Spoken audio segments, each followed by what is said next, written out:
یہ ہم کس راستے پر چل نکلے ہیں؟ کیا واقعی ہمارا دین ہمیں یہی سکھاتا ہے کہ جب کسی سے اختلاف ہو تو اس پر گستاخی کا فتویٰ لگا دیا جائے؟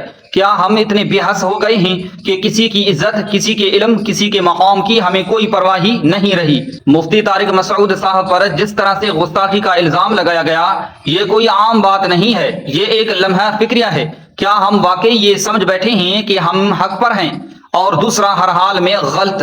کیا ہمارے نبی صلی اللہ علیہ وآلہ وسلم نے کبھی ایسا رویہ اختیار کیا؟ نہیں، وہ نبی صلی اللہ علیہ وآلہ وسلم جس نے طائف کی گلیوں میں پتھر کھائے لیکن اپنے دشمنوں کے لیے بد دعا نہیں کی، وہ نبی صلی اللہ علیہ وآلہ وسلم جس نے مکہ کے سب سے بڑے مخالفین کو معاف کر دیا جب وہ فتح مکہ کے دن بھی ان کے سامنے کھڑے تھے، اور آج ہم ان کے امتی ہو کر اپنے ہی بھائی پر گستاخی کا الزام لگا رہے ہیں۔ شرم آنی چاہیے ہمیں۔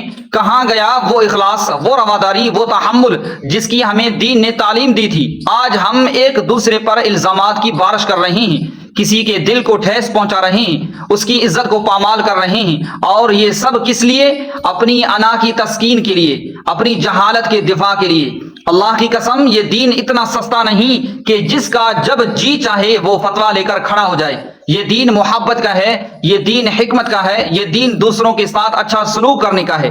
آج ہمیں اپنے رویے پر شرم آنی چاہیے کہ ہم نے اس دین کے اصل چہرے کو مسخ کر دیا ہے۔ کیا ہم اس دن کو بھول گئے ہیں جب ہمیں اپنے اعمال کا حساب دینا ہوگا؟ کیا ہم اس دن کا سامنا کر سکیں گے جب اللہ ہم سے پوچھے گا کہ تم نے اپنے بھائی کی عزت کیوں تار تار کی؟ یہ وقت ہے جاگنے کا، یہ وقت ہے سنبھلنے کا۔ اختلاف رائے ہو سکتا ہے مگر محبت، حکمت اور علم کے ساتھ۔ اللہ ہمیں سمجھ دے اور ہم سب کو اس راستے پر چلائے جو ہمارے نبی صلی اللہ علیہ وآلہ وسلم نے ہمیں دکھایا تھا۔